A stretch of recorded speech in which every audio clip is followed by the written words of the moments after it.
नमस्कार मंडळी, कशा आहात तुम्ही? मजेत ना? मी अंकिता तुमचे आपल्या बेस्ट रुटीन या चॅनलवर मनापासून स्वागत करते. तर आज आपण बघूया फ्रीजची डीप क्लिनिंग. डीप क्लिनिंगसाठी मी स्टार्टिंगला काय केलं आहे तर फ्रीजच्या वरचा जो पोर्शन आहे तो पहिला क्लीन करून घेतला आहे. त्याच्यानंतर मी आता तुम्हाला दाखवते फ्रीजची क्लिनिंग. पहिल्यांदा आधीचं आपलं जे सामान आहे ते पाहून घेऊ शकता. हे बघा, असं लावलेलं आहे ते मी आधी. आणि आता थोडासा खराब झाला आहे फ्रीज, त्याच्यामुळे त्याला मी डीप क्लीन चांगल्या प्रकारे करणार आहे आणि कमी वेळात करणार आहे. ते बघा तुम्ही. हे बघा, हे सामान असं पहिले सगळं काढून घेतलं आहे मी आधीचं. आणि आता सुरुवात करते फ्रीज क्लिनिंगला. हे बघा, हे जे पार्ट आहेत बॉक्सेस वगैरे ते पहिले काढून घेतलेत आणि ते चांगल्या प्रकारे असे वॉश करणार आहे मी ते.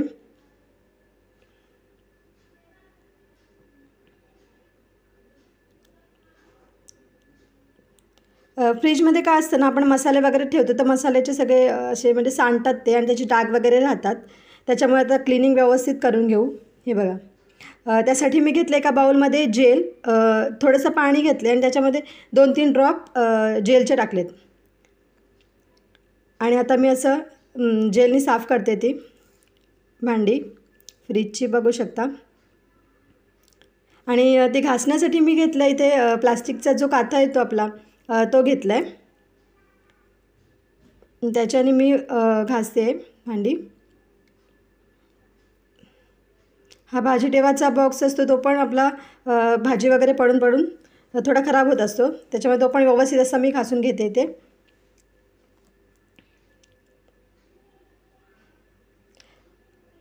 पाणी थोडं बारीक असतं नळाला, त्याच्यामुळे बघू शकता. आणि संध्याकाळी जेव्हा पाणी येतं तेव्हा प्रेशराईज असतं, ते फास्ट येतं. हे बघा, ही आता भांडी मी सर्व घासलीत आणि अशी सुकत ठेवलीत. ती भांडी सुकतपर्यंत आता मी फ्रीज क्लीन करून घेणार आहे पूर्ण. पहिला घेतलं आहे मी कोलिन घेतलं आहे आणि कोलिननी पहिला वरचा पार्ट सर्व मस्त असा पुसून घेणार आहे. बघा, त्यासाठी एक नॅपकिन घेतलं आहे, कोलिन सर्व पसरून आता नॅपकिननी मी क्लीन करते व्यवस्थित. फ्रीजचा जो वरचा भाग आहे मंडळी, तो मी 4-5 दिवसांपूर्वी क्लीन केला होता, त्याच्यामुळे त्याला आता मी काहीच हात नाही लावणार. हे बघा, पाठचा भागही मी अशाच प्रकारे क्लीन केला आहे कोलिननी. कोलिन बरं पडतं कारण की त्याच्याने जे डाग वगैरे असतात ते निघून जातात आणि त्याचे पॅचेस असे राहत नाहीत. साबणाचा वगैरे वापर केल्यानंतर पॅच राहतात, तसे पॅच राहत नाहीत. आणि इथे आहे फ्रीजरमध्ये साचलेला बर्फ. तो बर्फ मला काढायचा आहे, पण आता सर्व क्लिनिंग झाल्यानंतर मी काढीन. संध्याकाळी मी ते काम करेन, कारण इथे मी विसरले होते बर्फ काढायला. आणि मग आठवल्यानंतर बोलले की आता सर्व क्लिनिंग झाली की मग शेवटी आपण बर्फ काढणार. तर नेहमी मी काय करत असते, पहिला बर्फ वितळून घेत असते आणि त्याच्यानंतर क्लिनिंग करते फ्रीजची. हे बघा, आता इथे ह्याच्यामध्ये पण थोडी कचरा असते, ती अशी मी काढीने प्लास्टिकच्या काढली, क्लीन केली व्यवस्थित. आता फ्रीजरचा वरचा पोर्शन मस्त असा पुसून घेत आहे. जेलचा वापर ह्याच्यासाठीच करते मी, कारण की साबणाचे पॅचेस वगैरे राहतात, जेलचे राहत नाही तसे, आणि चांगल्या प्रकारे क्लीन होतं फ्रीज. हे बघा, व्यवस्थित असे एक छोट्या छोट्या पार्टमध्ये थोडी कचरा डाग राहत असतात, ते मी असे क्लीन करते व्यवस्थित.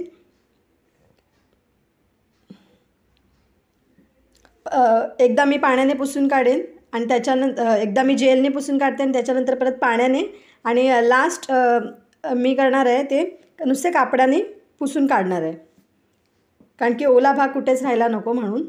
मग पूर्ण ड्राय होणार फ्रीज, बघू शकता. आणि हा फ्रीज मी अगदी कमी वेळेत क्लीन केला आहे. तसं तुम्हीही करू शकता, कारण की मी एक एक पार्ट जास्त घासत नाही बसली, पटापट असं उरकलं आहे काम इथे. कारण आपल्याला वेळ कमी वेळेत जास्त काम करायचं असतं, त्याच्यामुळे मी कधी पण असंच मॅनेज करत असते. हे बघा, आणि असं नाही की डाग वगैरे झाले, सर्व क्लीन व्यवस्थित झाले. तर दुसऱ्या वेळेस मी हे पाण्याने वॉश करते, पाण्याने क्लीन करते.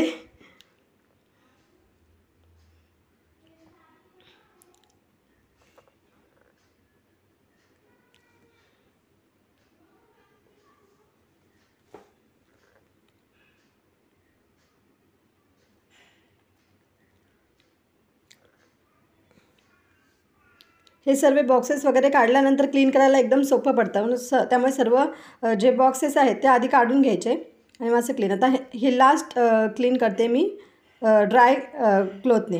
हे बघा, ड्राय नॅपकिनने सर्व असं व्यवस्थित क्लीन केलं आहे. आणि फ्रीज बघू शकता एकदम असा चमकायला लागला आहे आपला, शायनी शायनी दिसतो एकदम. टॉपचा भाग पण क्लीन झाला आणि पूर्ण फ्रीज पण व्यवस्थित क्लीन झाला. आणि बघू शकता मी सर्व आपले जे भांडे वगैरे भाजीचे होते ते सगळे लावून घेतलेत. काही याच्यात मसाले ठेवलेत, शेंगदाणे वगैरे असे बघू शकता. आणि ही कृत्विकची औषधं वरती, त्याच्यानंतर ते दूध दही जे आपल्याला रेग्युलर लागतं, अमूलचं बटर, चीज वगैरे असे सगळं डब्यात मी व्यवस्थित ठेवलं आहे. आणि खालच्या भांड्यातली भाजी पण अशी पॅकिंग करून व्यवस्थित पिशवीत ठेवते आणि अशीच ठेवत जात, त्याच्यामुळे स्मेल वगैरे येत नाही भाज्यांचा जास्त फ्रीजमध्ये. आणि बघू शकता व्यवस्थित असं मस्त फ्रीज लावून पण आपलं तयार आहे आणि एकदम सुंदर दिसते. तर मंडळी, आजचा व्हिडिओ कसा वाटला कमेंटमध्ये नक्कीच कळवा. तोपर्यंत बाय.